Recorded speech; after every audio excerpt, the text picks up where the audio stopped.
and welcome to Thrift Shop Biography. This is the one about Janice Dickinson. Thank you for listening. Hi. So, I was in the charity shop, the thrift shop, if you're in America, and I found the autobiography of Janice Dickinson, the world's original supermodel. And I said to you, who the hell is she? But all right, I'll read it. Okay, I ask you every week. Oh, you've already answered it. Well, I was about to say, what did you know about her? I thought I'd never heard of her. And then, at some point, I worked out that she was the same person who was in the Celebrity Get Me Out of Here jungle when Christopher Biggins won. And she was the runner-up. And I watched that one. Okay. And I didn't know anything about her. And when someone's had that much plastic surgery at that point in her life, she just looks like she could be anybody. You'd never know she was an amazing, beautiful model.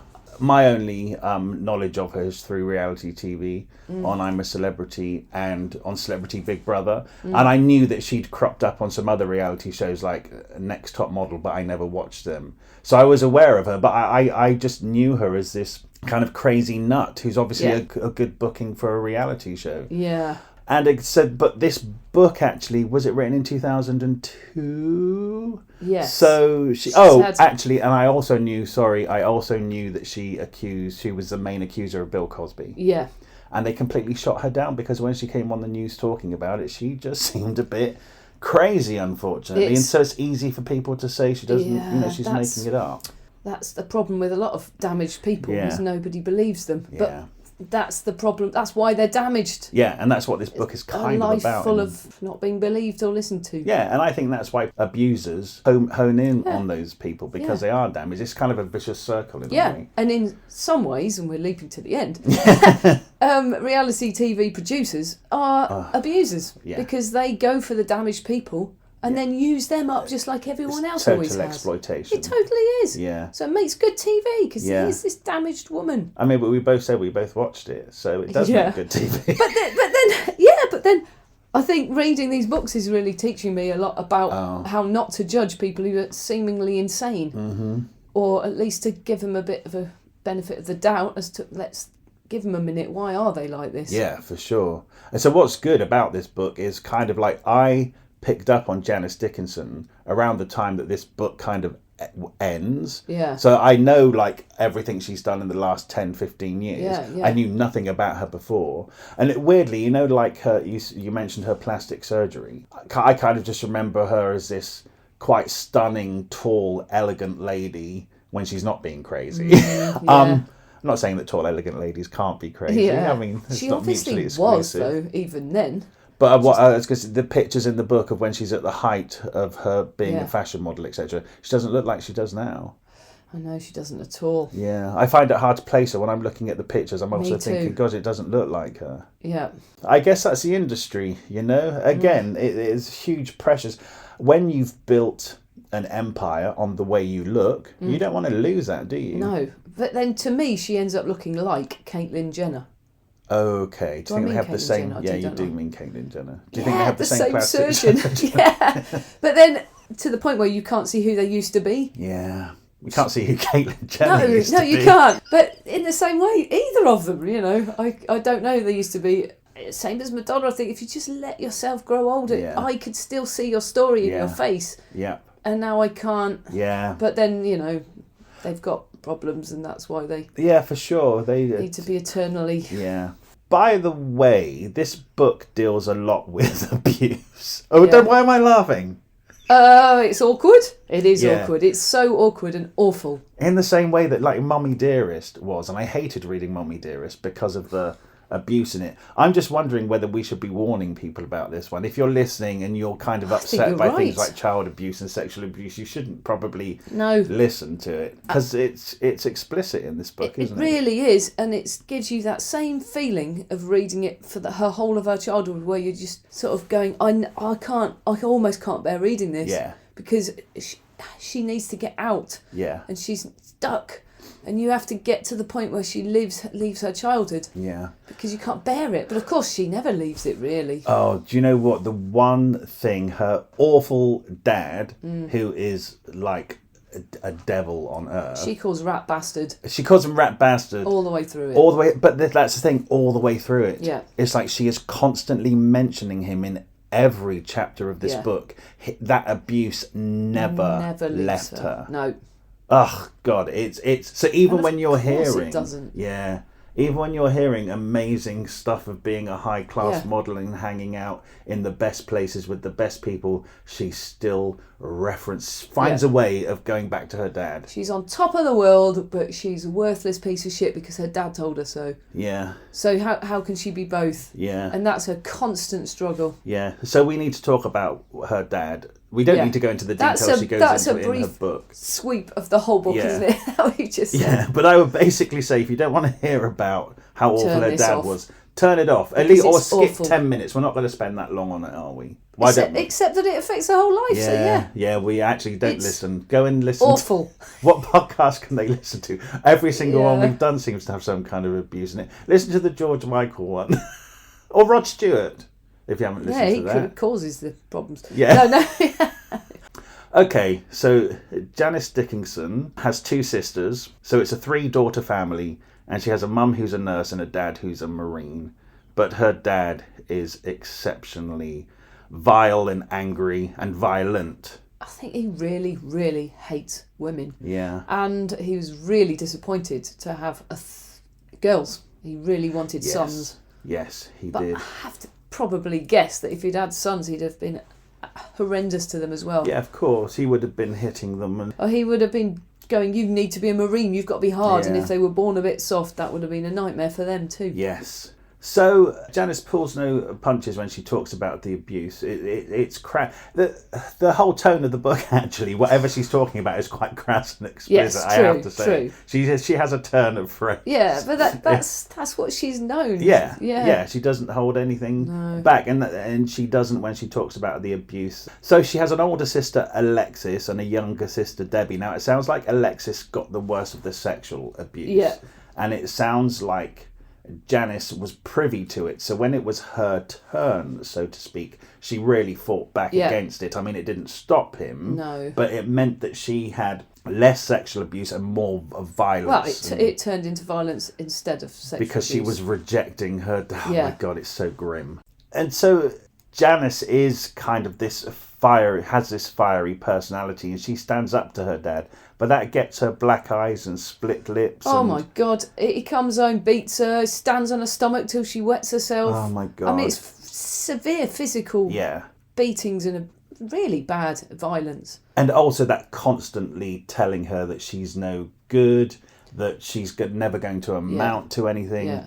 And that's so filtered through into Janice's psyche that it literally stays with her for the rest of her life. And even when she gets a success... So she's on the front cover of a magazine. Her reaction to that is, see, my dad told me I wouldn't amount to anything. Well, I have. It's just everything she does goes back to her dad.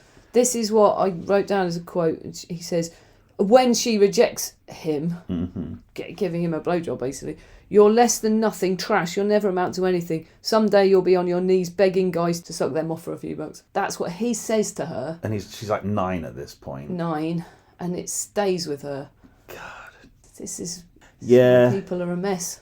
They sure are. Listen, I mean... He says that to her repeatedly, obviously, from that point for the rest of her life. And the book describes how she's asleep and he's creeping up the corridor, opening her door, saying, I know you're awake, I know everything, opening her sister's door. And so it's that perpetual fear. Yeah. The dread. And she's running downstairs making him breakfast, and then as she hears him coming, running out. Yeah, going to school. You've got to literally live with your tormentor and work around that. Yeah, it's not just... Day in, day out. It's not just the episodes of actual physical or sexual abuse. It's living that it might happen at any moment. And you're a child in that house. You can't go anywhere. You can't leave. No. She dreams of leaving. Yeah. There's this bit where she says, well, I walk home from school. Maybe if I just went into the wrong house, they wouldn't notice and I could just sit around the town. I mean... Yeah. But then there's a part of her that thinks that maybe everyone's life is like that. She doesn't know it's not. And her mum's pretty useless. I mean, her mum is a victim of abuse as well, because her dad is a real thing. But her mum's a nurse, and she kind of got hooked on the... access to prescription drugs. Because her mum, it turns out, knew that her dad's abusing at least one of her kids. She doesn't actually know it's not, but all of them, does she? Yeah, no, she asks doesn't. her when she catches him actually trying to rape her and beating her. That's right. Her mum came home when Janice is a little bit older. Her dad tries to rape her, and Janice is fighting him off, and it turns out into a massive brawl. Oh, I know. Her dad's come home with a black eye, so Janice is punching him in his black eye to try and get him off. And the mum comes home. And then tries to get him off, but the dad then throws her against, and she hits her head on the mantelpiece, splits it open. Janice takes her to hospital. The husband, the dad, doesn't. But it's a hospital where her mum works. Yeah. So she won't say anything. She won't tell anyone. No. And then it's at the point where Janice, her mum kind of says that she knows what was going on. Does she say? Well, she says, how long's it been going on? She said it was never me. Yeah. It was always Alexis, the older one. But obviously the violence, but no, Janice says it was. That jarred with me in the book because Janice says it was never me, but actually it was. Yeah, it was the violence. Yeah.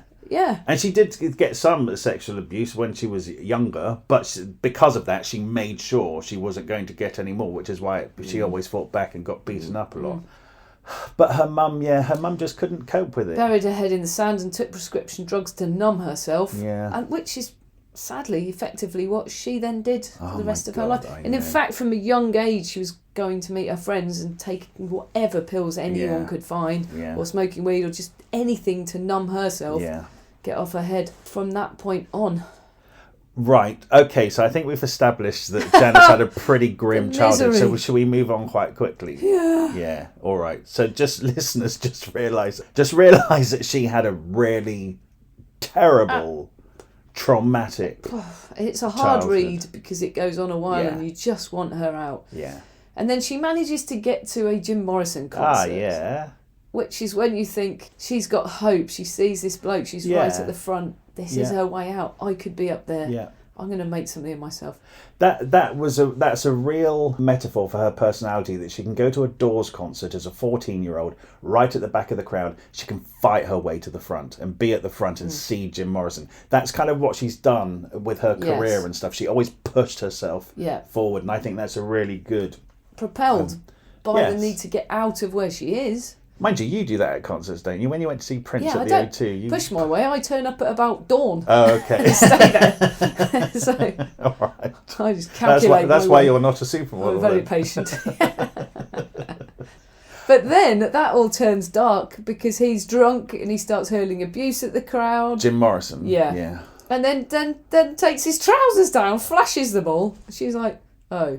So that's my light, is it? That's my hope. Yeah. That's all just gone more to pot. unsolicited cock. Yeah. Grim. It's just that turns dark. Right. So at the age of 14, she's really becoming quite independent, isn't she? And going she's got out. A job. She's trying to get money. And she's meeting boys and getting on the backs of their motorbikes and stuff. But she. She ends up in New York at the age of 16, doesn't she? Yeah. She rooms with a couple of friends, right? And then their house, the lease runs up, so they just all decide to go to New York. Is that how that happened? It was just one friend and her mum, and they were moving there. They were quite well off. Right. Sorry. Yes. Edna. We've skipped the part where she loses her virginity when on acid, which is pretty dark. Yeah. It's not pleasant. And also we've skipped the part where she goes to a B.B. King concert with a date. Oh, that's before she left to New York. Okay, all right. Tell us about that. Well, she had a date that took her to a B.B. King concert. And afterwards, she was like, come on, we've got to go round the back. And she's beautiful and she somehow talks her way in. And she meets Ron Levy, who's the pianist, keyboard player. Yeah. He's like a white Jewish Jim Morrison looking... She said he looks more like Jim Morrison than Jim Morrison. Wow. She's besotted with him, and he seems to like her. Of course. But she can't dump her date for him. She's not that kind of girl yet. Yeah. And he will crop up later. Yes. So it's a tantalising little bit of a snippet from the future. Again, that's like her personality is already formed, and that she's at a B.B. King concert, and as she gets backstage and meets them, you know, there's a real determination. There is. There takes a certain type. Yeah. Oh, and of course her mum takes her to a modelling school. It's a revelation that happened when she took her to hospital. Her mum suddenly sees her almost for the first time and she says how beautiful she is. Yeah. And of course, Janice is obsessed with fashion magazines. And she goes into the store and she'll take them off the rack and she'll sit on the floor and read through them. And she's aware that she's got this body that's amazing long legs and it's very slim, small breasts. She can see the people in the magazines are similar. Yeah, but has different colourings. Yeah, she's dark. Because the famous ones at this time are very blonde-haired, blue-eyed, all-American girls. American dream. And her mum is of Polish origin. Yes. So that's just giving her a slightly more olive skin colour and look, dark hair. And then her mum takes her to this modelling school, and then that takes her to New York for the first time. Because the competition, right? Yeah. There's like a fashion model, new model competition or something, which takes place in New York.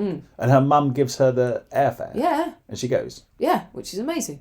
And when she gets to New York, she cries. And they're saying, why are you crying? She says, because I know I'm going to win. I know I'm going to win. Yeah. Wow. Yeah. And then when she steps forward in front of this panel, which includes Telly Savalas, who's clearly a bit of a perv. Oh, he comes up again later too. Being a perv again. Yeah. Who'd have thought? I mean, okay, he's a bloke, he's on telly. Sucks a lollipop. Famous. He's got opportunities. Yeah. And he's judging a modelling competition. Of course, at that point, his mind isn't on daisies and fields. So anyway, she goes, I know how I'm going to win this. Because I'm going to make sure everyone on this panel knows they could fuck me. Yeah, That's literally what she says. And she walks in that manner. And I think she says I walked in a way that I was eminently fuckable. That's what she said. I wonder what that kind of walk is. I kind of know. I can see it in my mind's eye. I don't do it. I'm more like Charlie Chaplin. I don't need to give off those vibes. I say need, I don't want to. But she does, and she knows it, and she says even the woman wants me, and they're all drooling. And so she wins. She wins. That's amazing, isn't it? It's probably almost relief that she knows she's going to get out. And also, what's amazing, she's in New York in a modelling competition, and like we just said, she looks different. The look at the moment is blonde-haired, blue eyes, and here she is with her dark hair and dark eyes, and she wins the modelling competition. Attitude that wins. So that's kind of really lit the fire now. I mean, the fire didn't need to be lit because she always had it, but this is proving to herself now, I can achieve success. Yeah. And then this rich kid that she's made friends with, and her mum moved to New York, and she cries saying, I'm desperate to go there. And they say, come with us. Come with us, right. And she lives in their really fancy apartment. Starts pounding the pavements. She's out every single day, going to every agency, every photography studio, and she's getting turned away. Turned away, insulted. Yeah, right. This isn't a nice industry, is it? Told her lips are too big. But that's very specifically by one woman called Eileen Ford. Oh my God. Janice is so funny because she's actually quite self-deprecating in the book as well. Yeah. And when she goes to a meeting later with Eileen Ford, she says, oh yeah, hi, it's me and my big lips. And she's very funny. Yeah, but that really damaged her, this big lips thing. Yeah.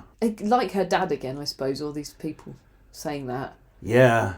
But I think perhaps because her dad was so intent and intense on like running her down, and she heard it so many times that perhaps that gave her the resilience of being knocked back 100 times in the modelling industry. Because do you know what? She'd heard it before and she'd heard it much worse. Yeah, that's true, actually. Yeah. She can take rejection. Yeah. Because she's got nothing to lose. She has to make it. Yeah. So she's got like this really tiny portfolio of rubbish photos. Yeah.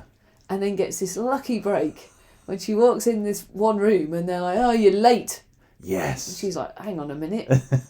I'm not who you think I am. Well, I'll just pretend I am. Yeah. They're taking her photos and she's posing and it's all great. And they do find out eventually it wasn't her. Yeah. They have to give her the photos. I don't know how that works. Oh no, she went back to them. She said when she was having the photos taken, they didn't know, and then she left. And at some point, they realised she wasn't the girl who was supposed to be there. But she went back to get her photos, and she just says, they had nothing to gain by not giving them to her. And who knew if she got a lucky break, it would be good for the photographer. So she ended up with some good photos in her portfolio at last. And then she can take them around. And people start noticing her a bit more. Yep. Mm-hmm. And eventually, she gets... I think, wasn't it the secretary, Eileen Ford, Monique, who says to her, you need to try Wilhelmina's. It was Eileen Ford's. After that insult, she said, try Wilhelmina's. Yeah. She went straight there and got in there. Yeah. But only at the lowest rung. They weren't blown away by her, probably because she wasn't in Vogue, not Vogue, the magazine, but her look wasn't current. No. So they took her on, and she was getting work as like a test model. So she was by no means a photographic fashion model at this point, but she was getting work as a model, even if it was just a glorified tailor's dummy. And eventually they're sending her out on the odd little shoot here and a little thing there. Yeah. And then, what's his name? Mike Reinhardt. Yeah. Is it at this stage that she goes to him, or am I jumping ahead? B.B. King crops up again. Oh! Another B.B. King concert. And this time she's just overheard that he's playing. So she goes to Carnegie Hall, talks her way in, says, I'm meeting Ron Levy. Yeah. And she gets through, and he remembers her and says, oh, Janice, I said in Florida I owe you a drink. Yeah. So she knows he's not faking it. Yeah. It's the beginning of the first love of her life. Yeah. Yeah. Janice and Ron. Yeah. Sitting in a tree. Yeah. And they're absolutely like a hot couple. Yeah. Yeah. But they really love each other, it seems. It's the first rock star and supermodel combo. Like she says, being a supermodel is one thing, but if you can get like a rock star boyfriend, then it's double the fun. Obviously, she goes on to have more, but this is like the first musician boyfriend, isn't it? Yeah, and she gets to hang out with B.B. King. Yeah. And she goes on their tour bus and has all these adventures and gets really wrecked with muddy waters. And is she singing at this point? She kind of says that she's singing on the tour bus and everybody's saying to her, wow, you've got a good voice. Everyone's wasted. She sang to Muddy Waters. He says, body like that, you could sing the blues. Oh, right, yeah. That just doesn't even make sense. Well, perhaps he already knew with a body like that obviously men are going to treat her awfully her whole life, so she can sing the blues about that. Do whatever you want. Yeah, that's, oh my God. But they're obviously off their heads. Yeah. So of course she's going to sound good. She quite clearly can't sing. I gather that, do you? What surprised me, and we are getting ahead of ourselves here, is that she does end up like with the fledglings of a music career, and the whole time I'm thinking, well, she can't sing. And then there's a video of her on YouTube doing the 12 Days of Christmas, and I know she's older at this point, but she can't sing. Yeah, I know.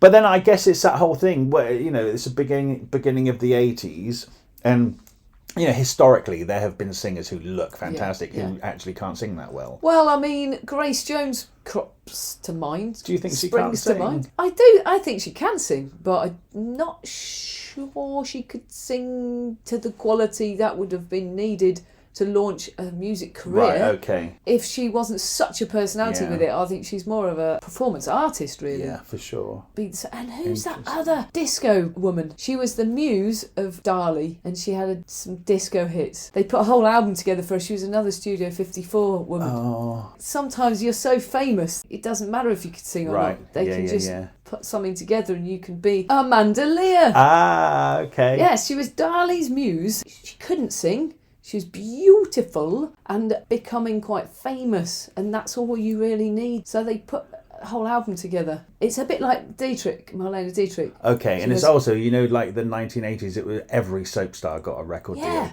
whether they could sing or not. And actually some of them succeeded because they could sing, but there were enough of them who actually made records who were just very, very average singers who would never have got a record deal without their soap star fame. Exactly. So are we saying that's kind of what must have happened with Janice? You're very beautiful. Yeah. You can get them in a recording studio. They can probably auto-tune the voice. Yeah, of course. And they will sell. Yeah. Unless you really fuck it up. Which we'll get to later. So she's with B.B. King on tour with Ron Levy. Yes. And Muddy Waters tells her she could sing, which is probably... Debatable. Yeah. Okay, so what happened next? Then she starts meeting some really good photographers. Ah, right, yeah. And that specifically kicks her off because it's all about the model and the photographer, like the actor and the director. Yes. That's when the two find each other and a muse again. When the one is a muse to the other and it works. And she's a great model, right? She's instinctive and she knows what she's doing and she's aware of her body and fearless, clearly. Yeah. Well, she's fearless because she's wrecked the whole time as well. Because she literally is, this entire time, she's never stopped taking drugs. It's only escalated, hasn't it? This husband Has got access to all the rock and roll backstage drugs, coke. She starts doing a lot of coke. Yeah. She's always drinking. Yeah, she larges it, for sure. Yeah. But I tell you what's quite interesting about this book, getting ahead of it again, is that she actually talks about it so casually that actually the first time her friends come and get her and check her into rehab, you're kind of like, oh, is it that bad? And then you think, actually, yeah, it's really bad. But the way she talks about it is so casual. Yeah. It's almost like she's denying it to, and I'm sure she was denying it to herself. And even in the retelling of the story is clever, because you kind of think it's no big deal at that point. But actually, when you think about how much she's doing, of course it's a big deal. Massively a functioning addict. Yeah. Because she's off her head from morning till night, pretty much. It seems she can still absolutely be there every day for this shoot or that shoot. And she can drive her car. Oh my God, she drives a lot. Yeah, while she's off her head. She'll say, oh, I didn't want to go home that night, so I drove to a bar, had some drinks, met somebody, had some coke, drove. Yeah. I dropped them off, drove myself home. Bleeding she's hell. Driving a lot.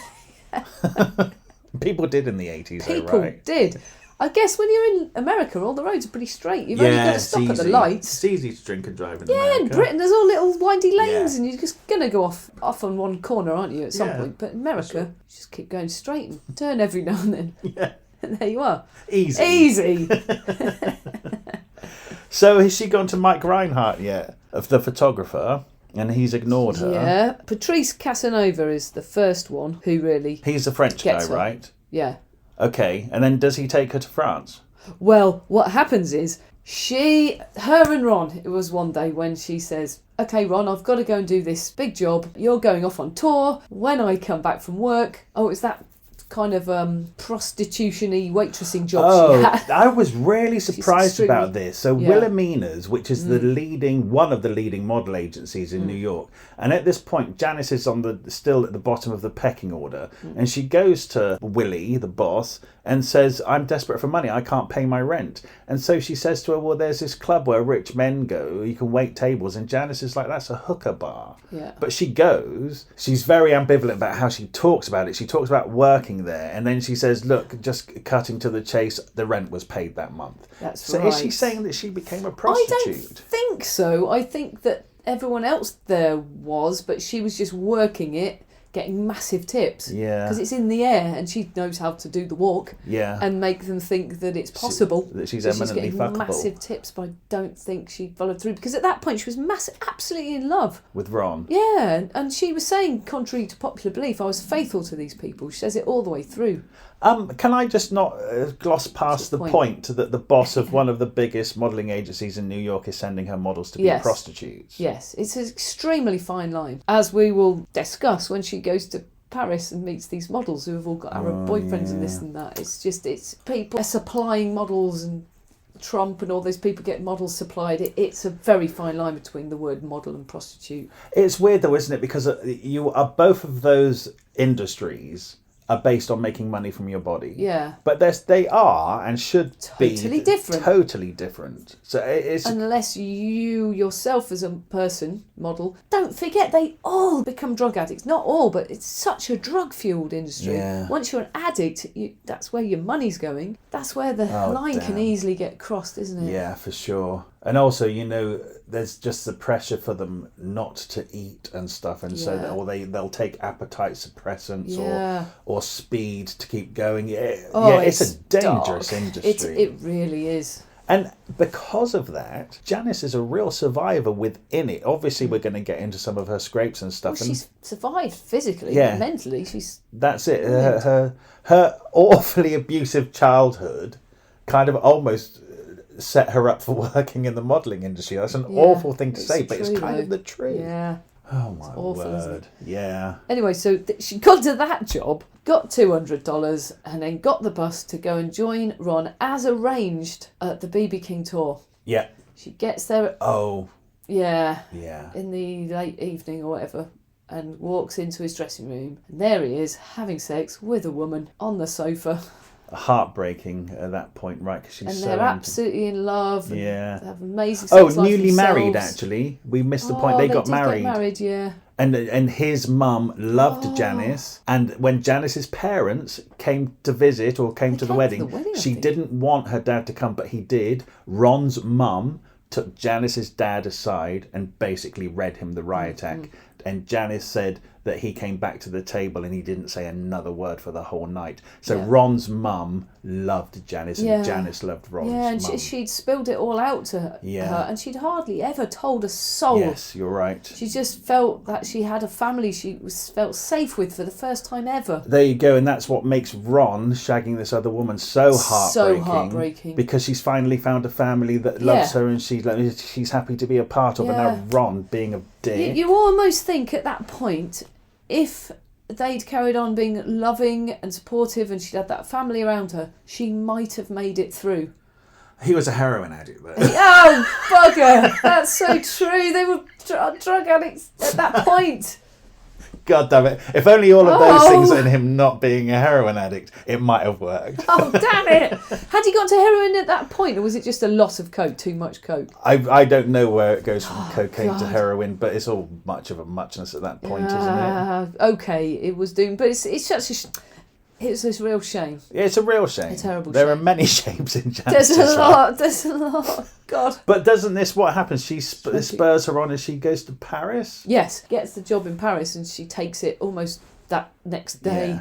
Let's get out of here, packs up and goes. She needs to get away. And again, she's only going to Paris because a couple of people have come to New York. They like her look and they say to her, do you know what, you would get more work in Paris because they're less stuck up like the Americans with their image.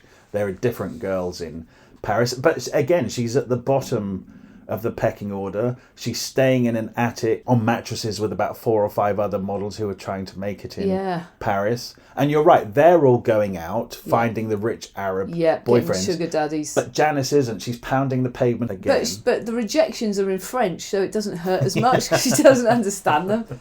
She's like, they're probably saying, you're too dark and your lips are too big in French, but it sounds amazing. But she loves being there. Yeah. In Paris, she meets... Well, she's already met this bloke called Guy, who's an illustrator. Oh, yes. But he's sexy, he says, right? Yeah. Got a motorbike. It says Guy, but in French it's probably Guy. Guy.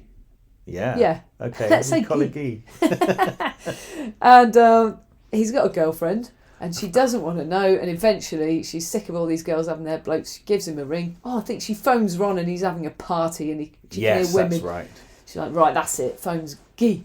And he goes, hello. I'm going to take you out to dinner. But anyway, he does treat her. She gets to have this Cinderella experience in Paris where she's taken to amazing restaurants, meets the glitterati, and it's the dream. Yeah. And she loves it, and she stays with him a lot, and doesn't matter he's got a girlfriend because he doesn't care, and it's all French. And she, in the morning he leaves, and I guess she thinks that he's just left her, and she comes back with croissants and coffee, and it's like amazing. She's never had this happen. Deal. Yeah. Croissants and coffee in France. And she says that's when it starts taking off because he's got all these connections. Right. He knows the photographers. Yeah. And it sort of elevates her. He actually says to her, because she's going around the agencies and stuff. No, she has an agency, but he says to her here, he says, get to know the photographers. And that's how you will build your name. And that's exactly what she did. Yeah. And so then she's being sent here and sent there to this glamorous location, this thing, and she's loving it. And one day she sees her long legs on a bus. On a bus. Yeah, imagine that. And she's so excited. Yeah. She's starting to make it. It really just takes off pretty fast after that. Yeah, it does. Is it in Paris that she's sent to shoot with Helmut Newton? Yeah. And she finds him rude, so she's rude to him and goes off with his wife. She's sitting by the pool, waiting, and he's sat across the pool. She doesn't know it's him, and he's staring at her, and she's ignoring him. Right. He comes over and says, take your clothes off. Well, of course she's rude to him. Yeah. She doesn't know who he is, and even if she did, that's obnoxious. Yeah. What'd she say? Fuck off, you old perv. Something like that. Good for her. Yeah. But then, because of that... Yeah, his wife goes... His wife is also a photographer. My helmet is quite rude. What? Yeah, and then she photographs her. So she goes off, and in fact, Janice says she goes off with the wife to be photographed, but in her head she's like, I've fucked my modelling whole career because I've just been really rude to Helmut Newton. But the photos that she takes with Helmut Newton's wife end up on the front cover of Elle. It's her first front cover. Yeah. So like, wow. Yeah. That is just, do you know what? That is just men in this industry. They're just so abusive. Yeah. It illustrates the industry. The fact that a man can do that, and the fact that Janice told him to fuck off, now she thinks her career is over because she stood up to him, which goes to show how many women don't stand up to them and go with them because they think it's going to harm their careers if they don't. Yeah, and I tell you what, if she'd known he was Helmut Newton, she probably would have. Damn. Do you know what? I love that Janice Dickinson is in this industry telling these people to fuck off. She is that 14-year-old girl who pushed her way to the front of the Doors concert. She's doing it on her own terms to a certain extent. Yeah. And I'm glad that she's getting up men's noses, actually. Yeah. The best story is when she goes to Milan and meets both Versace and Armani on the same day. Yes. And even I get it mixed up. So it's Giorgio Armani and Gianni Versace. Yeah. And she sees Versace first, right? Who's lovely. Yeah. Of course. Yeah. Go on, you tell it. Oh, It's good, isn't it?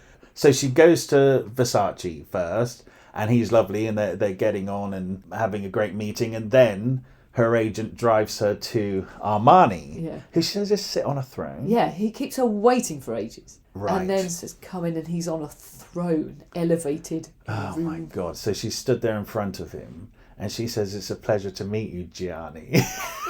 Like, damn. He's like, get out! It's Giorgio. It's the wrong one. I know, because at first I was like, what did she do wrong? I thought, what did she do wrong? I could really see how she would have... Yeah. Giorgio, Gianni, Versace, and Armani. So she's banished from the kingdom of Armani, isn't she? Yes. Unceremoniously dumped before it's even started. Yes, brilliant. And then she goes straight to Versace, which is a good move. Yeah. And just tells him all about it. They all think it's hilarious. It is hilarious. And that just, they already loved Janice at Versace, and that just really sealed the deal. And I guess you can either be on one team or the other. Yeah. So she's Team Versace from that point on. That's a great team to be a part of. Yeah, great team. Yeah. So Janice at this, she's enjoying success, isn't she? Yeah. And she's on the front cover of magazines, she's on the sides of buses, and she just still keeps coming back to her dad. Yeah. They're saying to her, you're going to open doors for all sorts of interesting women. Right. You're amazing. And inside, she feels that she's still a super anxious, cripplingly self-conscious little girl. So, and she says even in a restaurant or something, she'll suddenly crash really low and they'll say, you all right? And she's having childhood flashbacks and feeling like a piece of shit. Gosh, the damage that man did. And she always just smiles and says, I'm fine. She doesn't tell anyone. She really doesn't communicate it, which probably isn't helping. So Janice is back in New York at this point. Back in New York. So she's back in New York and everybody wants her because she's had all this success in Paris, right? Yeah. So she left New York a nobody. She went to Paris. On from Paris, she went to Milan to meet Versace. Yeah. And now she's going back to New York, and all of a sudden she's She's the cover girl from Paris. Yeah. She's booked. People want her. Yeah. Yeah. Every single person is telling her to go to meet Max Reinhardt. Mike Reinhardt. Mike Reinhardt is a photographer who, when she was nobody in New York, she was booked to do a job with him, and she went to the studio. He completely ignored her, kept her waiting for like 45 minutes, didn't even acknowledge her, and then he did a few shots with her, didn't speak to her, and then he walked off. Yeah. So the whole time she did that shoot with him, he didn't even acknowledge her once. Rude. Very rude. And she said to herself, at some point in the future, I will make him pay for this. Yeah. And then when she's back in New York, people are saying, you have to meet this person, meet that person. She said, don't say Mike Reinhardt or I'm going to have to kill you. Yeah. And then the person says, well, then I'm a dead man. Everyone said Mike Reinhardt. I think this might have happened in Paris, actually. I think, now I've said that, I think it might be Guy who recommended Mike Reinhardt. Probably. I think you're right, actually, because when they got together, jumping the gun. Yes. Didn't he take her to see the Mona Lisa and all the sights and talk to her about light and art? Yeah. And... We can jump the gun. They finally met and they really hit it off this time. So I don't know how she got revenge on him. Because... Well, he was... no, in the long term she did, didn't she? I can't... there's been so many I think she was just really, really rude to him and made him realise he'd been rude. Yeah, and when they met this time... And then went home with him. Yeah. That's how you do it. Yeah, that's revenge. No, but they got together. But he's older, right? So at this point, she's still 20 or something, but he's like 38, 39. Yeah. And she actually says, sorry, Mike, if you're reading this, but it was never about sex. Yeah. It was about what you taught me about the world and the culture you opened me up to. So this happened in Paris because he was taken to museums and art galleries. Spoke 4 languages, but actually took the time to teach her and respected her in that way. Now, was it this early that she started picking up the camera herself? It was his camera she picked because up. I had no idea that she was a accomplished photographer as well. Me neither. Well, I didn't know she was, so how would I know? That was a real surprise to me. I just thought she was this crazy model who was getting through life on her looks and her body and her wits. To find out she actually picked up a camera and developed, no pun intended, a huge interest in photography and became very good at it. Yeah. I had and published. Yeah, and asked everyone questions. That's really great. She didn't just go and model, she asked everybody. Yeah. Oh, she was reading massive textbooks about photography. She was and every time she modelled, she was learning. She was looking at the photographs. She was working with some great people. She was learning from the best. Yeah. Amazing that she took that. She never took anything for granted in that respect. No. She was constantly learning stuff. Yeah, true. So we're back in New York. Oh yeah, she's hooked up with Mike. Got that face of JVC. She says that it wasn't, you do those shoots, you get the cover and you're just getting paid a really low daily rate, but where the money was to get to be the face of something. A product. Then you got paid a mint. Yeah. Right. And she went to the JVC corporate meeting where all these businessmen sat around in Japan. There was a Japanese businessman, And she said, I am the face of your product because look at my eyes. My great-grandmother was Japanese. Oh, yes. I am exactly the person you need. She just made it up and she got the job. She got the job. Yeah. Now, is that the one where she said she's still with Wilhelmina at this point, and she said to them, I want $5,000. No, 20,000. 20,000. And Wilhelmina laughed at her and said, like, nobody's getting 20,000. Don't be ridiculous. We'll try and get you 5. Yeah. And then she went back to Eileen Ford, who'd rejected her and her big lips. Yeah. So in the book, she says, like, me and my big lips went to see Eileen Ford. And Eileen Ford's husband was there. Yeah. Because she said to Eileen Ford, if you can get me 20,000 on JVC, I will come back. I will come to you. Yeah. And Eileen Ford said to her, don't be so ridiculous. And the husband said, you've got your $20,000. Sorry, it's dollars, not pounds. And they got it. They got it for her. Yeah. And she claims she's the first supermodel, and everyone says the word's been used many times before, but that might be the moment that she became the supermodel, the first person to have got the big bucks. The big paycheck for like she might have. That might be a correct claim. Yeah. No, and I think there is a quote from the 80s supermodels. I don't know which one it was, if it was Linda Evangelista or one of the other ones, who said, I don't get out of bed for less than $10,000. So if Janice came along earlier than that and said, I'm not, get me $20,000 for that job, and they got it, she's the first person to earn anywhere near that much for a modelling job. So let's voice that. Let's say she's correct in claiming to be the world's first supermodel. Shall we? Yeah. Because she says it a lot. I mean, the only reason I know that she is because she told me. Yeah, but I googled the first supermodel and the word was used even in the 50s. So Janice is basically the best model most successful model on the planet at this moment in time. And welcome to Thrift Shop Biography. This is the second part about Janice Dickinson. It's a good one. Thank you for listening. Yes. Oh, hang on. She's hanging out at Studio 54 and stuff, isn't she? Studio 54 happens around this time. But she was hanging out with everyone, wasn't she? She was like Warhol and... Yeah. Yeah. Where did she meet Mick Jagger at this point? No, she met him at a random bar when she'd taken herself there on her own. She was dancing with her eyes shut. And she'd had some drugs. She was dancing and she opened her eyes and thought, oh my God, these drugs are good. Mick Jagger's dancing with me in my imagination. Shut her eyes again. I think that's great. Open her eyes again. Hang on. He's still there. What a life. But at this point, she's at Studio 54 with everybody. Yeah. Oh, she leaves one night because she'd been doing coke with Calvin Klein. I think, was it her and Iman? They go back to his house. Yes. And he gets, I'm just going to make myself a bit more comfortable. And he comes out in his shirt and boxer shorts. And she says... Do you believe this? But anyway, say it. I believe she said it, but it doesn't necessarily mean that he hadn't already thought of it. She says, you look great in those boxer shorts. You should do your own brand and just put your name on them. Everyone would buy them. I kind of read that, but yeah, okay, Janice. So she's also responsible for Calvin Klein underwear. Yeah. Amazing. I mean, somebody has to have said it out loud at some point. Yep. Why not? Why not Janice? Yeah. Yeah.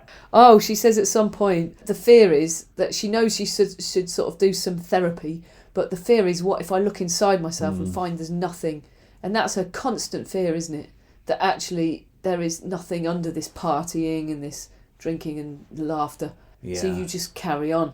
And I think as well, you know, we haven't mentioned him for at least 10 minutes, but even at this part in the book, she manages to bring it back to her dad yet again. Always. The rat bastard. Yeah. Just constantly, every other page is just how awful her dad was. It's amazing, okay, that I get that happened all the way through her life, that she could never shake that horrendous abuse. But also when she sat down to write this book, she still had an impulse to mention it constantly. Yeah, because that's how she was feeling. Up and down, that's the down.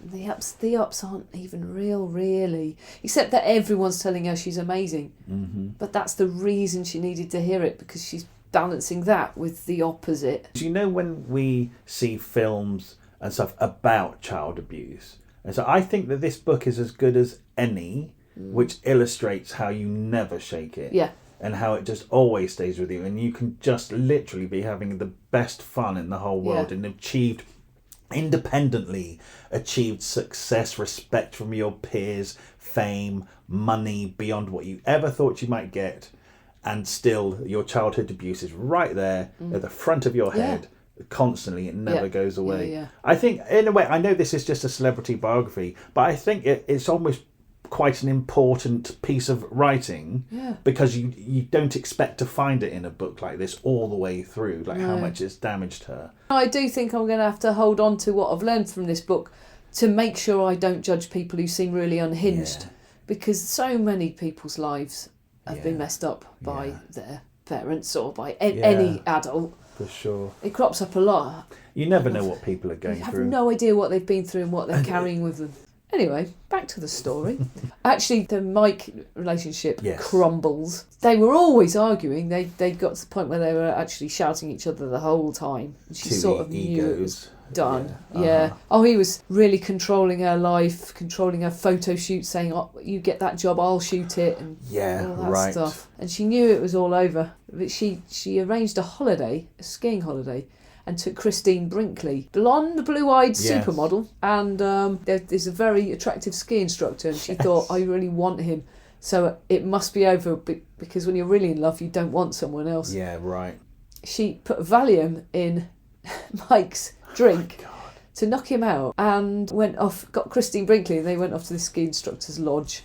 To seduce him. They didn't stay the night, but when they got back, Mike was awake and furious. Of course. Yeah. And she left. She knew it was over. And 2 weeks later, he'd moved in with Christine Brinkley. Wow. How did that happen? in all fairness, I'd move in with Christine Brinkley. It's a bit swift though, isn't it? So is that before Billy Joel? Because you know Christy Brinkley is Uptown Girl. You know the video? What? The beautiful woman in the Uptown Girl video is Christy Brinkley. I did not know that. Yeah. Weirdly, I watched that very recently. Ah, there you go. I didn't know. Amazing. She looks like Lady Di. She does. Wow. Yeah. And Billy Joel married her. What? So that must be after Mike Reinhardt, because we're still before Uptown that's a Girl, bit later. right? That's like 84, 85 or something like that. 3. Yes, it's before that. Wow, I didn't know that. So Mike Reinhardt as a photographer, he's getting the models, isn't he? Yeah. So, one leaves and another one comes in. Just a revolving But hang door. on, can we just not gloss over the fact that Janice Dickinson spiked his drink? Yeah, that's true. To go and shag somebody else. That's bad. Yeah, I mean, it is. Let's admit let's not lie. Bad. We're saying all these awful things that Janice has suffered, but also she's doing terrible things to other people. That's true. That's a good point. I think that's the first time she cheated on somebody though, because she was very loyal. She kept saying, well, she says it anyway, that she was very loyal to people when she was really in love. Yeah. And it's only later on that probably at that point that she stopped being so innocent, really. Yeah.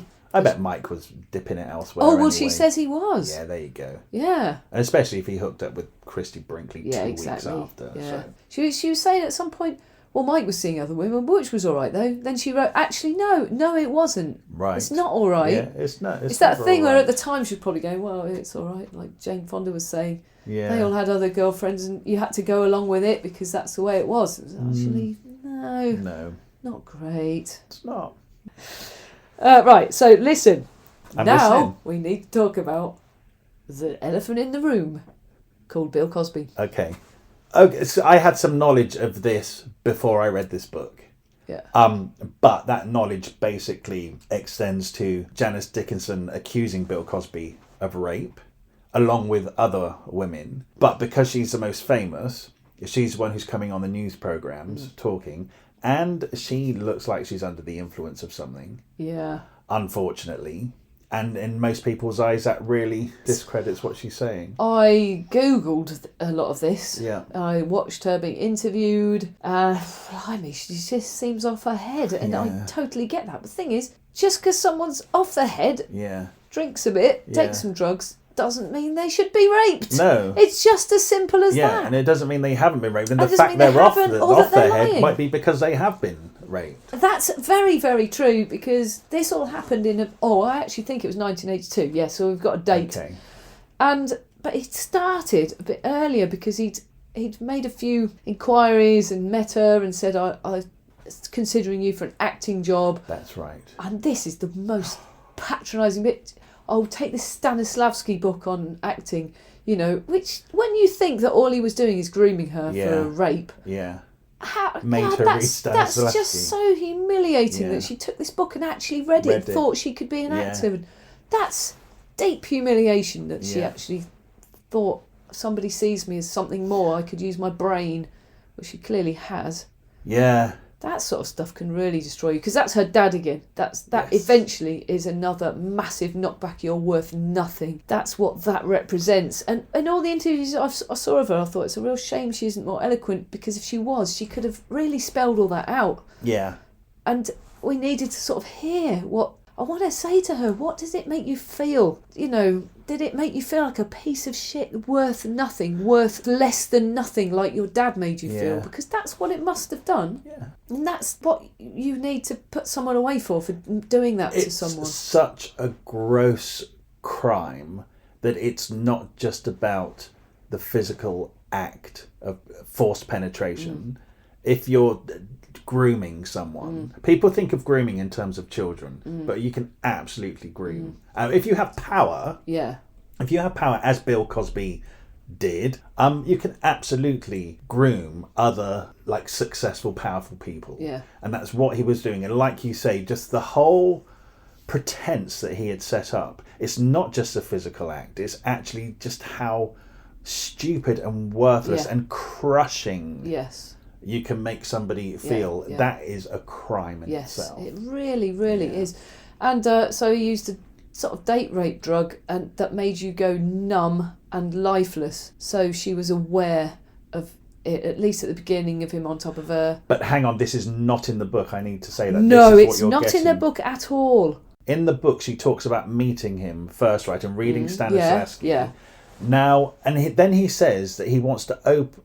He's doing a show in Las Vegas. Yeah. And he wants her to open for him. Now, what? That's what I thought. It was to do with music, because she'd had that meeting where there's a piano player and she sung. Right, here's the thing. Bill Cosby got her an audition with a piano player to test her out and to sing. She says she thought she was terrible. But the man told Bill Cosby. Bill Cosby came into the room and the man said to Bill Cosby, she's great. Take her on. And Janice said, that made me think this industry is just full of bullshitters because I was not good. Yeah. Now, that made me think, did Bill Cosby have any intention of her opening for him? This whole meeting with the piano player, that's just part of the grooming thing, Oh, right? absolutely, yeah. And now here's what's really interesting. Bill Cosby's assistant comes into that room and says, your wife is on the phone. Janice says his face, he looks immediately angry and he storms out. I'm wondering if the assistant did that deliberately. To protect her. Yeah. Maybe. it didn't But also, protect her ultimately. what's Stanislavski got to do with singing either? What the fuck? It's not even consistent. No, but because I think he initially said that he had an acting role for her, maybe in a TV show or something. So but I mean, then it's singing. When I thought about it, I thought, I want you to open for me in Las Vegas. Is that just a little in joke? Is that him laughing? Oh no! Yeah, I know. Oh my god! It just occurred to me, and I was like, God damn it. Anyway, this all kind of comes to nothing initially, right? Yeah. And the meeting kind of fizzles out, and she's off being a model again. Yeah. Well, she was in Bali having a breakdown after the marriage, trying to recuperate. Right. Yeah. And then, because we're talking about Bill Cosby, and rather I talk about all of Bill Cosby in one go, so we can then move on and talk about other things. So let's skip forward a bit. Yeah. Right. Sorry to digress. But what I know on outside of this book about Bill Cosby is that this book was brought up in Janice's court case because she does not mention the rape in it. No. Now, Janice says the rape was initially included in this book, but her lawyers said, because at the time nobody was accusing Bill Cosby when this book came out. Yeah. They said to her, you can't do it. Yeah. They will absolutely finish you. Yeah. So she took the rape out of the book. But I think she said everything she can without saying he actually raped her. Yeah. Now, I just need to find this bit about Steven Spielberg. Because knowing that Bill Cosby drugged his victims, right? So Janice has this initial meeting with Bill Cosby and he's grooming her, read Stanislavski, go to the audition with the piano player, I want you to open for me. I can't, now you've said that, that's disgraceful. But anyway, it kind of, it peters out and she's off being a successful model again. Anyway, now, she talks about Bill Cosby again, and she also says, now this is in the book, she said, there was another man who also called around this time twice, but I ignored it. It was Steven Spielberg. Somebody at his office left a message for me. Mr. Spielberg had met me in a restaurant in Southampton and was interested in having me audition for something called Raiders of the Lost Ark. I didn't remember meeting Mr. Spielberg, so I imagine I must have been really drunk at the time.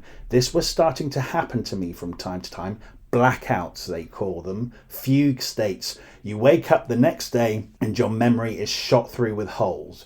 Raiders of the Lost Ark, huh? Audition, huh? He must have been talking to his friend Cosby. No thanks. That's her saying she was drugged and raped and can't remember it without saying so. Wow. Steven Spielberg. Why has she put his name into the...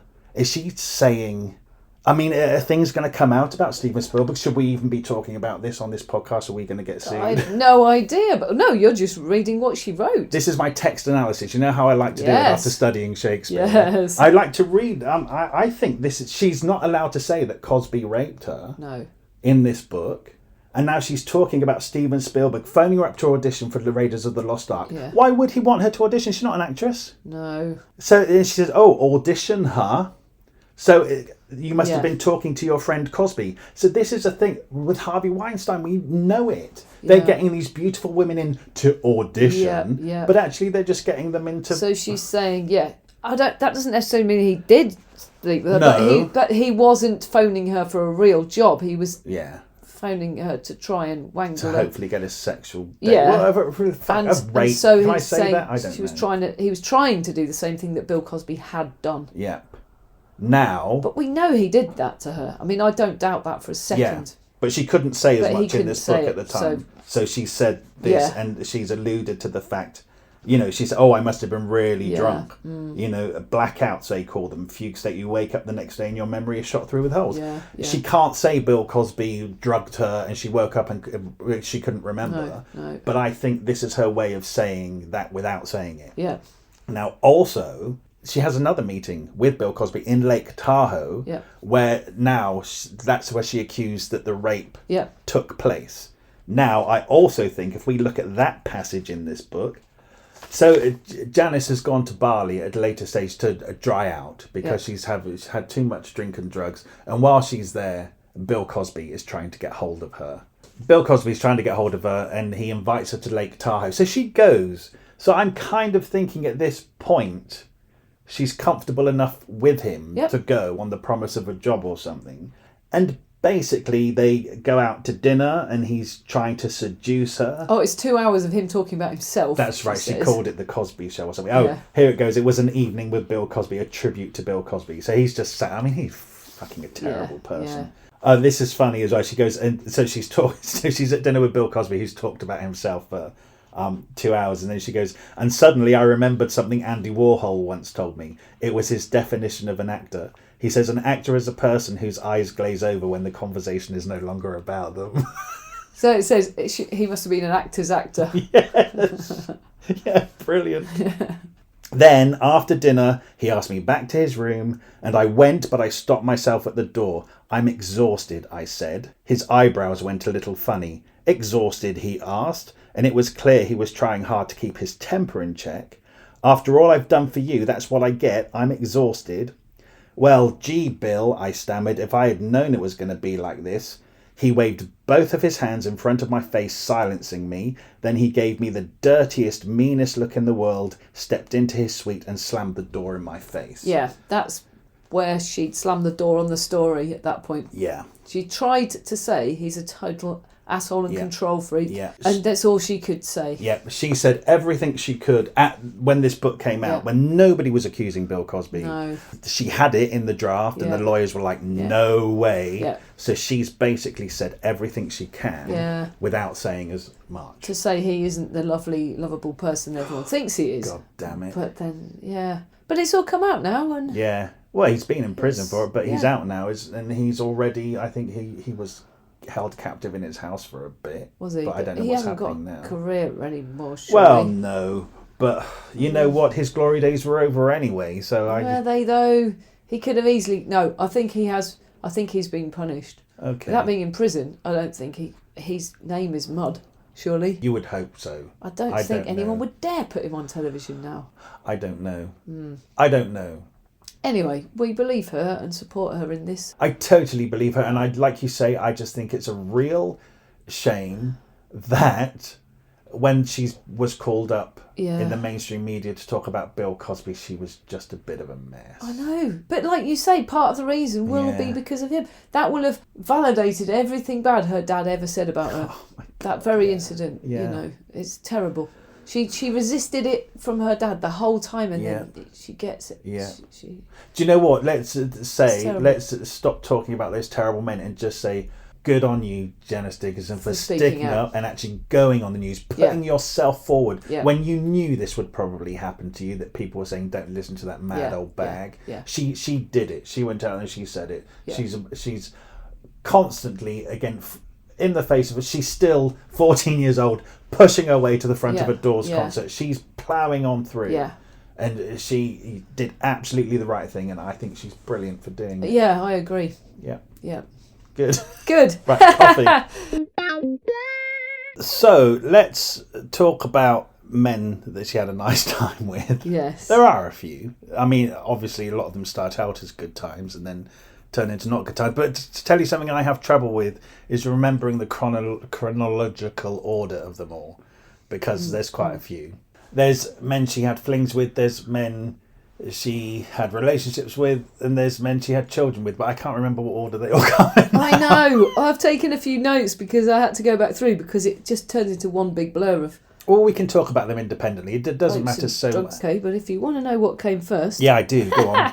Jack Nicholson. Ah. Well, I mean, she says she just describes it, but I imagine there's a lot of this. At the point where she's single, she's at parties, and there's all these famous and good-looking men, and there's all these models, and all the men want all the girls, and all the girls want the men, and it's just a lottery. And I think she said, well, he's to this, he's to that. Jack Nicholson's a wolf, but he's paying me so much attention, and he's Jack Nicholson.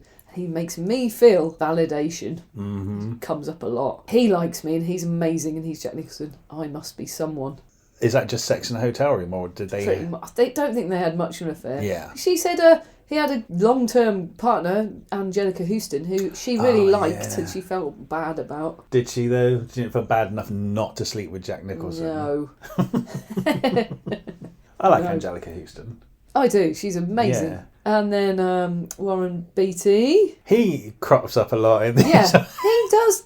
Oh, I tell you what, the one thing, actually, so he was in Cher's autobiography as well, right? And he's in this one. He just sounds like a really nice bloke. He does, actually. Here's the thing, that why it didn't work with Janice Dickinson, is that he's complete teetotal. He doesn't take drink or drugs, whereas she's out caning it every night. Yeah. That makes me really like him. Yeah. His drug is women, right? Probably is, isn't it? Yeah. Yeah, like if reading between the line of Cher's autobiography before she was famous, she had a car crash with Warren Beatty, and it made me think: is he just out deliberately causing car crashes with young women? Ever since.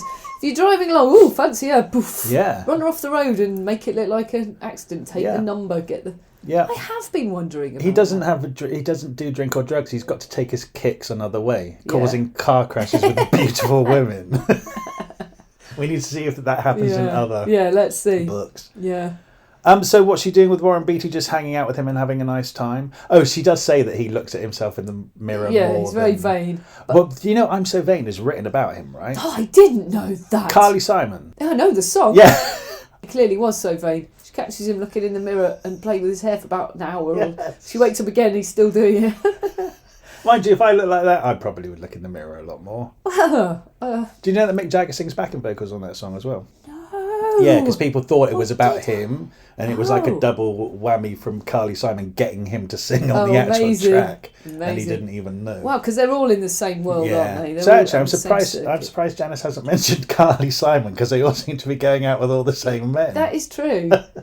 Yeah, then the Mick Jagger thing, when she opened her eyes and it was Mick Jagger. And they had quite an ongoing thing. But she says he wasn't nice to her. And she was asking Keith Richards, why isn't he nice to me? Oh, men are never nice to people they sleep with. She was like, are you nice to your wife? And he said, yeah. Well, there you go then. Why is he not nice to me? When you say he's not nice to her, is he just being arrogant rather than being actively not nice? Sounds like he's been actively not very nice. It wasn't just a one-off thing with Mick Jagger, though, was it? They met up quite a lot. And then eventually, when it all goes horribly wrong at Studio 54, she gets that phone call from Jerry saying, you better stick to modelling and stay the fuck away from Mick. And you're like, oh, right. Yeah, he was wandering around being Mick Jagger. Yeah, well, poor Jerry Hall, imagine having to put up with Why would you try and tame Mick Jagger? Yeah. She's just said he just has an incredible energy, unstoppable energy, which he obviously does. Mm-hmm. Permanent rocket up his ass. I wonder if they were too similar. Yeah, she said, I've never kissed a man with lips as big as mine. Yeah, there you go. Janice Dickinson and Mick Jagger, they're kind of two in the same. Yeah. Very forceful people. Yeah, true. And then she has this crazy drive to Memphis with John Belushi. Oh, yeah. Who just basically says to her out of the blue, do you want to come... Yeah. To dance on Elvis's grave. Yeah.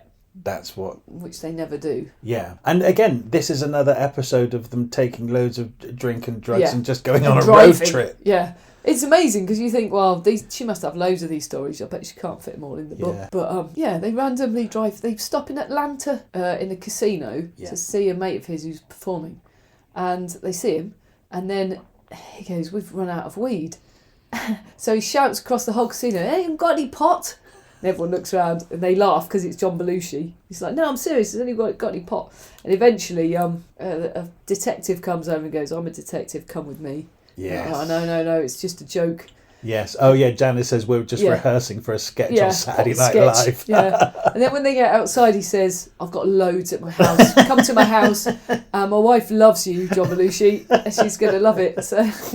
Yeah, the wife's amazed. They do all the autographs and photos, and he's got loads of confiscated drugs, and just gives them loads, and they try and smoke it all. Oh, Jesus, wow! Couldn't make it up. So I don't think they didn't make it to Memphis. No, they didn't get as far as they did make it to some motel or something. Yeah. Did he try on with it? Did they have sex? Absolutely. Okay. That surprises me, really, that happened. Because he was given loads of therapy on that journey. Yes, and so your two personalities, which we've already established, she's the little girl and the supermodel successful person, and he says, and I'm going to fuck both of them tonight. Oh, my God. Yeah. And he's saying you should be with somebody like me. It's like, hang on, how are you different? But he was dead within 2 months. And I happened to Google her again about this, And she was saying that it was reported as an overdose, but he wouldn't have overdosed. It was some sort of speedball some woman gave him. Oh, no kidding. That killed him, that he wouldn't have taken on purpose at all. So it was an accidental overdose. Wow. And it really, really upset her. Yeah. Clearly. Then we've got this horrible episode around Studio 54. She cut all her hair off. Oh, damn. She thought she looked like a boy. Yeah. Everyone's telling her she can sing when she clearly can't. Ronnie Wood from Rolling Stones and Keith Moon produce. They take her into the studio and they record tracks with her. Yeah, which, as we said, could have been like one of those Amanda Lear. Actually, do you know what? No, it could have been, but thinking about it, you're right, it's Keith Richards and Keith Moon. Would they have been messing about with somebody who clearly couldn't sing? It's weird, but I can't find any trace of the music. Can you? No. They've taken it off. Yeah, I'd really like to hear it, but I can't. It was probably even songs which were in the charts 20 years ago are still not on the internet. Actually, if no one's put it on there, then that's the end of it, isn't it? And if that was actually never released as a single, because they were premiering it at Studio 54, they probably never printed a single record. No. Or tape. So, she's at this point now where she's known for being a model and she's working with really esteemed musicians to start this music career. And Studio 54 have said, come and launch yourself at Studio 54. Which is big. Big. It was an anticipated evening. Yeah. It's not like... Because everybody knew who she was anyway at that point. Everyone was there. Liz Taylor. Yeah. I mean, the list of names of who was there is horrifying if you don't want an audience like that. Yeah. Brilliant if you do. It's almost like everyone being on a world stage without being on a world stage. Like everybody who's anybody is in that club. Absolutely. Waiting for you to give your debut singing performance. I mean, mind you, then she does say she drunk a load of cocktails, did 3 lines of coke. So that's, to take some responsibility. Mind you, that probably would have perked her up. She's used to that. Yeah, she's used to it. She steps out there. Oh my God. She sees all of these amazing people. And the music starts. She's about to sing. She sees her dad. Oh my God. I know, did your heart just go Oh flip? my God, I felt sick. I almost thought she was going to say she was hallucinating. Yeah, and it was her mind playing tricks on her, but no, her dad was there. Her young sister, who didn't know what had happened. She can't possibly know the extent of it. No. Invited the mum and dad. Yeah, for her big debut, and there's her dad. And it fucked her. She couldn't even sing a note. Oh, damn, I hated this. I really cringed. I hated this part. It's horrific. It was such an opportunity. I mean, she already had success and stuff, but this was an opportunity to take her in a new direction. She had so much support. All those people were there to see her, and it was exciting. And she got on stage and crumbled before she even began. Lost it. She was basically having a breakdown in front of everybody. Yeah. So humiliating, doesn't it? What a shocker. And as well, let's, like we say, she references her dad all through this book. So he's a ghost that is permanently on her shoulder. And then a really crucial part in her, he's actually there. Anyway, so that's absolutely ruined that. Yeah, and she never got back on that horse, did she? Never pursued singing again after that. No, and I think she probably was the beginning of a bit of a downward spiral. She said people were kind at the time, saying she was good, but actually quite a few of She wasn't good, she didn't do anything. Yeah, I know, but you know how people say to you, oh, you were great, don't worry about it, you were fabulous, darling. But the newspapers weren't so great. And also, she knew they were all lying, because she wasn't. Because she said it. Yeah, completely. Yeah, that's really bad. Did she go off and hide then? She then... Obviously, I think she must have gone drugs mad, because then she had an intervention and she went to rehab again. So when's she meeting Simon Fields? Is that around this time? Yeah, it's a little bit after that. She went to Africa and sat on a pile of crocodiles for a while. Oh my word. I mean, could you imagine? They'd never do that with a model now. It's absolutely nuts. They said they tied their mouths together. And drugged doped them. I mean, that's... I'd like to hope that they wouldn't do that, but you never know. Yeah. That picture's amazing, though. Did you see the picture? Yeah. It's an amazing picture. Yeah, but they drugged 5 crocodiles. And gave her loads of beer to climb up that pile of bloody crocodiles. I mean, I think that also illustrates the kind of person she is. She is fearless. Yeah. Yeah. No, so before that, Simon, she meets this bloke called Alberto, who's an international soda magnate. He doesn't want kids. He's minted rich, and so she gets pregnant. Right. I don't know if on purpose. She's obviously had a massive breakdown and gone, that side of my life's fucked. Now I need something more for me. And it's like Jane Fonda said, when somebody doesn't see a future for themselves, they try and create a future for someone else. So maybe it's that psychological thing. Mm-hmm. And he says, I don't want a kid. I will not have a kid. You have to have an abortion. So there's another terribly destructive thing. If you really want that kid and you have to get rid of it, well, you feel you have to get rid of it because she didn't feel she could be alone. And she didn't want to get rid of it to begin with. She did not want to at all. Yeah. And then ultimately she did, and then had to live with that feeling. And then she's travelling, but they've had an amazing time together and gone on all these amazing holidays and places. Then they're in Italy. Do you remember this bit? And the Italian director's sitting opposite with his girlfriend, and she feels his foot on her knee. Oh yes. And he's like, "Meet me tomorrow at this tiny little Italian village church, dressed as a nun." Yes. So she does. She's like, what? Yeah, the next day she's going around trying to find a costume shop in Italy, finds a nun outfit, manages to find this out-of-the-way tiny village church, goes in, waits. Hang on, she gets there because she nicks a Ferrari outside the restaurant. Was that? That's that. So she's fed up with her boyfriend. The film director is tapping her knee. I think they go off to the toilet at the same time. He says, meet me in this church. Yeah. And she's so fed up with her boyfriend and she's drunk, and he tells her... So she's drunk. She leaves the restaurant. The valet is there with a Ferrari with the key in it. With the key in it. The valet leaves for like 30 seconds and Janice Dickinson, drunk, gets in the Ferrari and basically steals it. And she says... She rationalised it by saying that her boyfriend had so much money that he would sort it. Whatever happened, he would sort it out. Yeah. She drove it to the church, the church, went to find a nun's costume. Yeah. Oh my God. She's ace. And then in comes the Italian director, who, by the way, is probably really famous. Right, yeah, another, she doesn't give a name, right? Yeah. And he's dressed as a priest. So obviously we all know what happens. Yeah. And then she says it's amazing, right? Oh yeah. It's amazing sex up against a church wall. Yeah. Dressed. But it tends to accumulatively, it's making her feel like a piece of shit as a human being, accumulatively, especially having all that stuff. But anyway, she comes back, gets to outside the hotel, and her husband comes out and goes, what the hell? Because she's still dressed as a nun. She goes, I've just met, she just tells him. Yeah. So that's the end of that. The next thing that happens is she meets a video man called Simon Field. Oh yes, the video producer who's done Madonna, Michael Jackson, everyone, right? Yeah.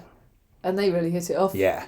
And have a lovely time. Yeah, this is like the bit in the book where you kind of think, oh my God, has she actually found someone? Maybe. Yeah. Yeah. And they have a child. They have a child, Nathan, and little very boy. Happy. So what the hell happens to that then? Yeah, it goes pear-shaped at some point, of course. Oh, I know, they're happy for a while, and then she gets pregnant again. He says, no, I can't cope with another child. I'm busy enough.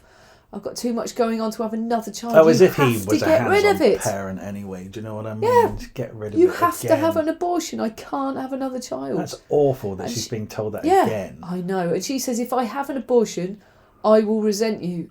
And she has an abortion and she resents him, and it's the beginning and the end of that. And she turns back onto her drink and drugs again, right? Yes. And so he sues her, takes her to court for a divorce, but also to get sole custody of the child because he's saying she's an unfit mother. Not realising that all this accumulative behaviour is making her an unfit mother. But at that point, her dad comes to visit. Oh my God. Well, her mum comes to see her, to see her grandchild, and brings her father. Her fucking father. Who's got Alzheimer's at this point, and all it's done is make him even more violent and not trying to hide it anymore, just outwardly violent, like punching her mum, kicks the dog. And so she calls the police and says, he's beating my mum up. And they say, is he doing it right now? And she says, no. So they say, well, we can't help you then. So she smashes a vase and says, oh, he is now. Yes, good for her. So they come over and they come with an ambulance, take him away. Her mum gives her the dad's pills, says, this, literally, you've got to bring these, he won't live without them.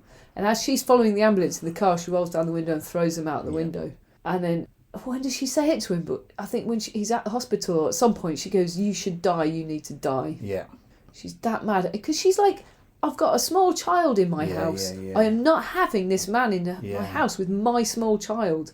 So all of that anger at the age of her kid and knowing what he did to a kid is all massively resurfacing. That was the first night he was potentially going to sleep under the roof with her kid. Yeah. So you can see why that anger would resurface.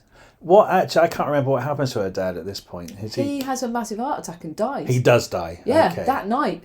But they're back at home and they get a call. Is that because she threw his medication away? They said to her at the hospital, does he need any medication? She says no, he's fine. Yeah. Wow.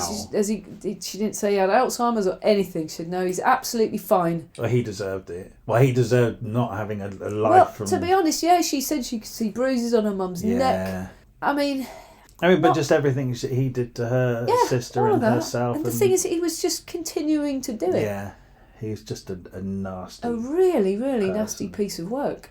You know, and I've seen her on interviews that she's just telling everybody. I mean, it's kind of like saying I killed my dad, but there's no law that seems to be... She threw the pills. Is that murder? I don't know, but heart attack isn't... I don't know, but... You can't feel bad, but then she says, I should have felt good and I didn't. Yeah, it didn't change anything about how I felt. It didn't make it go away. It didn't make me feel better. He never stopped haunting her for the rest of her life. So Dad's dead. Janice offed him. Good for her. But he's not really dead in the fact that he's just part of her psyche till the day she dies. That's right. By the way, I think she had an affair with Liam Neeson, which... technically is the thing that ended her marriage. Right, yes, that's it. She went to there's obviously a connection. She met him and then he said, photograph me. And they went, he has the biggest cock in show business, by the way. And she confirms that. Yes. So the minute his name come up, I thought to myself, okay, they're having sex at some point. And she's going to tell us how big his cock is. Yeah, you're right, actually. That's what put the nail in at the end, wasn't it? So, another name to drop. How does Sylvester Stallone fit into all of this? Well, firstly, she then meets a nice man called Michael Birnbaum. Oh, yeah. Was he before Sly? Okay. Because, remember, he was too nice. She said she kind of likes the ones that aren't very nice. He was lovely. And he said to her, will you come to Cannes with me? Cannes for the film festival or whatever. She said she would. When she got there, she realised she was bored. She doesn't want to just be on someone's arm, and she saw Sly Stallone in the hotel and went over to him and said, get me out of here. So he said, all right, and the next day she went, oh, Sly Stallone wants me back in New York and I've got to go. And he went, I can't believe you're doing this to me. She went, no, I've got to go. And then gets on his plane, and there's all the beds on the plane. That plane sounded amazing. It actually had bedrooms. 5 or 6 bedrooms. Yes. Beds. Yes. I've seen one bed on a plane, and it's Elvis's. Well, there's a seatbelt right across it. Oh, really? So I can picture it. So she said that there were other good-looking, successful people on this plane. They were all having drinks, and they all started peeling off and going into the rooms. And it was just her and Sylvester left. Yeah. But she was quite sure she wasn't going to sleep with him. Yeah. And he was trying to, and in the end, they went in and laid down on the bed. And took sleeping pills and spooned, and it was electric. Yeah. And god damn it felt really good. Yeah. That's what she said. But they didn't sleep together, but she liked being... Yeah. Now, hang on. They had met before because she took his photo. He was going out with a model. It's a named model and I can't remember who it is. I can't either. But Janice Dickinson was shooting a famous model. Because let's not forget, actually, we haven't really talked about it other than initially. She's getting a really good photography career. Yeah, that's really true. She's a great photographer and she's being booked to take photos. And I can't remember who the model is, but it's a famous model. She's taking her pictures, and then Sylvester Stallone turns up to pick this model up, and there's obviously some kind of chemistry, but Janice is very resistant to it, and she says, let me take your photo. So, and she took one photo, and it's in the book, and actually it's a great really photo of him. Yeah. And then she said that he was trying to phone her and stuff, but she's like, no, not interested, because he's going out with her friend, this other model. Yeah. And then, and then they're elsewhere, she sees him, and then she's on his plane, and they're spooning. Yeah. And then she gets into a bit of a pickle because she's obviously a bit of a mess. And she said she had this one bad week where she slept with 3 men in 3 days. Yes, she did. There was Michael. Do you think there was just one bad week? Boyfriend. So Michael Birnbaum. Yes. Yeah. Then there was an abstract artist. An artist. Does she remains name unnamed. him? So that's intriguing. Jackson Pollock? It wasn't. When did he die? Was it? I don't know. Yeah, I mean, there's quite a few abstract artists. It could be in any New of York, them, but it's interesting in the fact that he's not named. And Sly Stallone. 3 in 3 days, and she gets pregnant, and it's like bloody Mamma Mia. And it makes sense because she was so burned by the ex trying to get sole custody and how painful that was for her, trying to fight to see her kid who she absolutely loved. Yeah. She didn't want a man to take her kid away the next time, so she was convinced that Sly Stallone was the dad. Yeah. Yeah, so, she says she absolutely felt that it was. Yeah. To the point where she didn't consider it might be the other two guys. Yeah. Yeah. So they were together and right through to the birth, and he was lovely, and they had a great relationship seemingly. And then after the birth, he said, "Right, I want to test, do a DNA test." Yeah. It's really sad. The minute he found out it wasn't his, he just cut off all contact, which must have been hard for him as well. Oh, absolutely. Because he obviously likes Janice a lot. Yeah. And to start a family. And then to find out that child actually isn't yours. It's really that's hard. Really horrible. For both people. And because he comes back into her life every now and then. Yeah, he does. Wanting her in his life, really. Yeah. So he did love her, clearly. Yeah. Then, after Sly's left, she meets this bloke called Albert Gernston, who was a bit of a drinker. Right. But charming, and she was obviously vulnerable. And they got married... Because that's when Sly Stallone was saying, I'm going to land a helicopter and rescue you, but he didn't. Yes, now because Sly introduced them, right? This is what I couldn't figure out. Sly Stallone, he's a friend of Sylvester Stallone's, and he introduced them on a date, and they hit it off. When they were going to get married, Sylvester Stallone said, "Don't do it, he's a loser." It's like, well, then why did you introduce them? Yeah, I found that weird. Yeah, that is weird. But they got married anyway, had a great night. Drank too much, and oh my god, he crashed the car. Well, because badly off the edge of a bloody cliff. It sounds like they properly spun, and they're lucky to be alive. They were both off their heads. And they made she was going to drive, and he said, "Don't you drive? You've had more than me." But he was a fast driver. He drove, and he wouldn't slow down, and they went off the edge of the road. Very lucky to be alive. Yes. Definitely. And she's got 2 kids, and she doesn't need to be dying in a car crash. And that's when Simon's really pushing for sole custody. Right, damn it. And then it says that one night he came back, this is the husband, Alberto, and just went, "Who have you slept with?" Because she was just gone numb, and she was staying in and not doing anything. And he went, "Write me a list of who you slept with. Write everyone down." She left him the next day. She said that he was so angry about her writing this list that she couldn't even think about who she slept with, so she was even putting things like Colonel Sanders and stuff on it. And she said it was like 3 pages, and it kind of meant nothing to her. But that was such an act of weird jealousy that was the thing that she actually properly left him. Yeah. Bad choice, I'm thinking. Just lost without a bloke all the time. But she eventually had a total breakdown, and Tony Peck takes her to rehab. Gregory Peck's son of Gregory, yeah. I don't think it was rehab, I think it was AA, actually. Right, okay. And she finally starts on the right path to trying to come out of it all. And at this point, she's doing things like fundraising for the school and stuff, right? And holding evenings. Being a normal and I mum. think she said that being a normal mum, and then Simon would turn up with his new girlfriend, and she actually really liked her. Yeah, and they she's had a kid as well, I think. Yeah, and she's like, "Wow, look at me! I'm actually hanging out sober with people. I'm finding that I like people. Really great people. Yeah, she's got in her life." Didn't last, though, did it? I mean, and that's where the book leaves it. And then you go, what happened in the next 20 years? And the whole she became a reality TV star. Yeah. What happened next? She was on 2000. I wrote a list. Did she was on America's Next Top Model 2003 as a judge, right? For 4 seasons as a judge. But it was pretty feisty. Apparently, there was a lot of arguing. Of course, she got kicked off it. But then she came back for the next 3 seasons as a guest. Okay. So she makes good TV. Exactly. Then she had her own reality show in 2006. Was that with Abby starting Clancy? Up her modelling agency. Yeah, she took Abby Clancy on. I remember that. I didn't watch it, but no. And then 2007, I'm a Celebrity. Get Me Out of Here. Was it really British? That long ago? Bloody ages ago. 15 years ago. No wonder I don't remember her. Yeah, right. I had a look. Christopher Biggins looks about 12. 2009, she did US I'm a Celebrity, Get Me Out of Here, which I didn't know there was one. I didn't know there was one. No. And then 2015, Celebrity Big Brother. Yep. 2012, she married a bloke called Rocky, who's a psychiatrist. Oh. 2014, accuses Bill Cosby of rape. 2016, she got breast cancer. Right. She's recovered from it. The whole time, I'm guessing she's in and out of rehab because she doesn't seem completely coherent at any point. I know. And I still have a lot of respect for her, even if she's a nightmare. Yeah, I think she has every right to be a nightmare, yeah. to be quite honest. And I think she, many times in her life, she's really strived to do the right thing. But her demons just come and get the better of her. Yeah. And boy, those demons are big and they are not her fault. No. What's amazing about her is that she's kept going.